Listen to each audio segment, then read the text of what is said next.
मुझे पापा ने फ़ोन करके स्पेशली बोला कि मुबारक हो बेटा, हाँसी जिला बनने वाला है।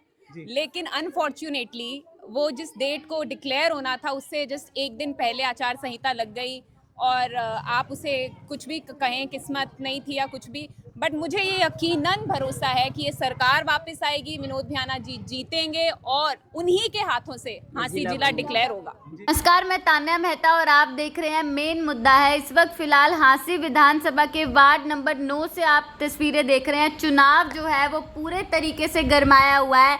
इसी बीच भ्याना परिवार की जो महिलाएं हैं वो डोर टू डोर कैंपेनिंग करते हुए रोजाना हाँसी शहर की महिलाओं से मिलते हुए बीजेपी के लिए, विनोद भ्याना जी के लिए वोटों की अपील लगातार कर रही हैं। और जी, क्या नाम है आपका, बताएं? सुप्रिया। जी, क्या कहेंगे आप? आज जो महिलाओं से आप बातचीत कर रही थी, कैसा एक माहौल बीजेपी के प्रति आपको लगना महसूस हो चुका है? बीजेपी के प्रति क्या माहौल है ये किसी को बताने की जरूरत नहीं है। बीजेपी एक आजमाई हुई पार्टी है। पिछले 10 सालों से लोग यहाँ पे जो माहौल में बदलाव जो लोगों ने देखा है उसके प्रति जो लोगों की खुशी है वो बताने की ज़रूरत नहीं है, जाहिर करने की ज़रूरत नहीं है। जो लोगों ने अपनी सेफ्टी में पॉजिटिविटी देखी है, जो आज से 10 साल बाद, मैं इसी शहर की, मैं विनोद भ्याना जी की बेटी हूँ, यहाँ पली हूँ, बड़ी हुई हूँ, मैंने वो माहौल देखा है जब शाम को 7 बजे के बाद घर से बाहर निकलना मुश्किल हो अब जाता तो था। रात को 12-12 बजे तक महिलाएं देखी हैं, हमने भी देखी देखी हैं हैं। और भगवान की दया से सब कुछ ठीक चल रहा है। अपने बीवी बच्चों के साथ लोग बाहर हिसार से मूवी देख के भी आते हैं, रात को खाना खा के भी बाहर आते हैं और किसी को 1% डर की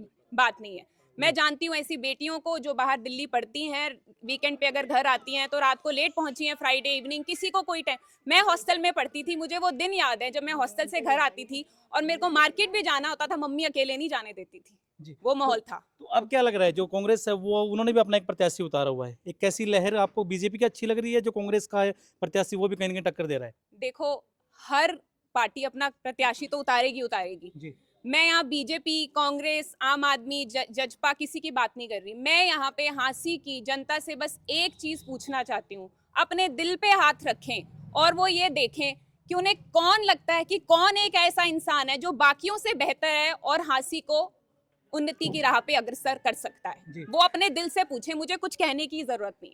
तो आपकी इन बातों से कितना एक जो इत्तेफाक, जो कितना एक रिलेट ये यहाँ की जो महिलाएं ये हो पा रही थी? ये आप महिलाओं से पूछिए तो बेहतर बता पाएंगी। जी, आप उनसे पूछिए कि वो कितना रिलेट कर सकती हैं या वो मेरी बातों में कितनी अपने आप को रिलेट करती हैं, कितनी सच्चाई मानती है। आप यहाँ की महिलाओं से पूछिए। हाँ, यहीं से मैं शुरू करूँगा। ये माता जी यहाँ खड़ी। माता जी, क्या नाम है आपका? मधुबन से जी, मैं यहाँ की बीजेपी की अध्यक्ष हूँ। अच्छा, हाँ आप जी। अध्यक्ष हैं। हाँ तो जी। अध्यक्षता जो है यहाँ की कैसी चल रही है आपके मेरी तो हिसाब बहुत से? अच्छी चल रही है। मेरे तो जिस कैंडिडेट से मैं ना आम भी बात करती हूँ ना, बीजेपी को ही देंगे। क्यों आम देंगे भी। बीजेपी को? आप तो इन सब के बीच रहते हैं, ये क्यों मेर- देंगे बीजेपी ये को? मेरे को खुद को नहीं पता क्यों देंगे, लेकिन जब मेरे को अच्छे लगते हैं तो उनको भी लगती होगी। मैं आपको एक एग्जांपल और देती हूँ। हम लोग 3-4 दिन से प्रचार कर रहे हैं, तो जहाँ भी जाते हैं लोग इतने ज़्यादा हैप्पी हैं मोदी जी से, उन्होंने जो जो फैसिलिटीज़ दी हैं।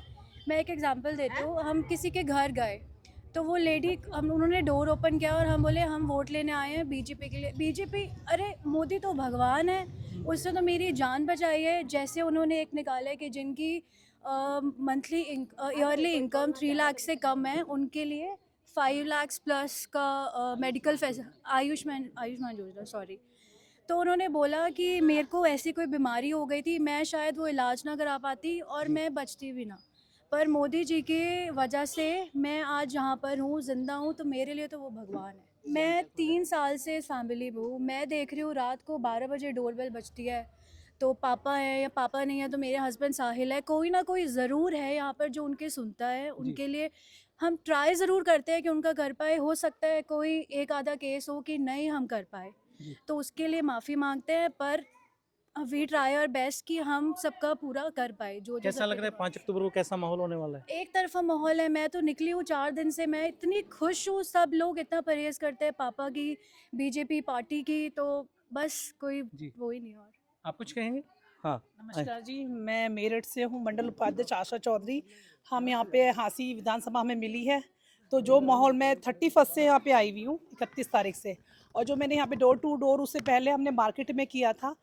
और मैं ये देख रही थी कि यहाँ पे जो माहौल है ना, जब हम किसी से ही पूछते थी हाँ जी कैसे हो, तो हमारा सिर्फ गले में ये देखने के बाद हमारा जो पटका है उसे बोलते थे हम तो जी कमल के फूल के हैं। किसी ने ये नहीं कहा हमसे अभी तक कि हमें किसी अदर पार्टी को वोट देनी है या किसी पार्टी, वो मतलब उस पार्टी को लेके सबके दिमाग में ये है कि जो बंगाल में हुआ है वो यहाँ पे हो जाएगा अगर कमल नहीं खिलेगा। तो मेरी तो रिक्वेस्ट यही है कि बांग्लादेश और बंगाल देख लो फिर क्या होना है, ठीक है। तो हमारी कोशिश यही है भाई, सभी से रिक्वेस्ट है हाथ जोड़ के, जो भी हमारे यहाँ पे हांसी विधानसभा में है या हांसी से और भी हमारे यहाँ पे जितनी विधानसभाएं हैं, सभी में मेरी रिक्वेस्ट यही है कि कमल के फूल को खिलाए और भाजपा को जिताए और देश को बचाए। सबसे बड़ा हमारा यही है। जय श्री राम।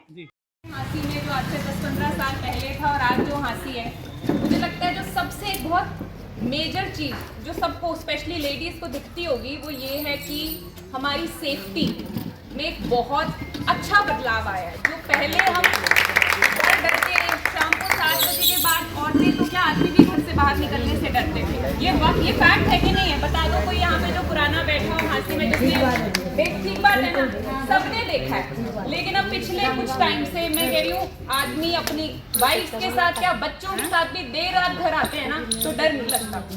किसी को अकेली कोई बेटी भी बाहर पड़ रही है, रात को लेट हो गई, घर आ रही है गाड़ी से, कोई चिंता की बात नहीं है। सबको पता है कि मेरे को लगता है कि एक लड़की के लिए, एक औरत के लिए, माँ के लिए, बेटी बहन के लिए सबसे पहली और सबसे बेसिक जो चीज़ है वो है सेफ्टी, जो इसे हमें इस सरकार ने दी है।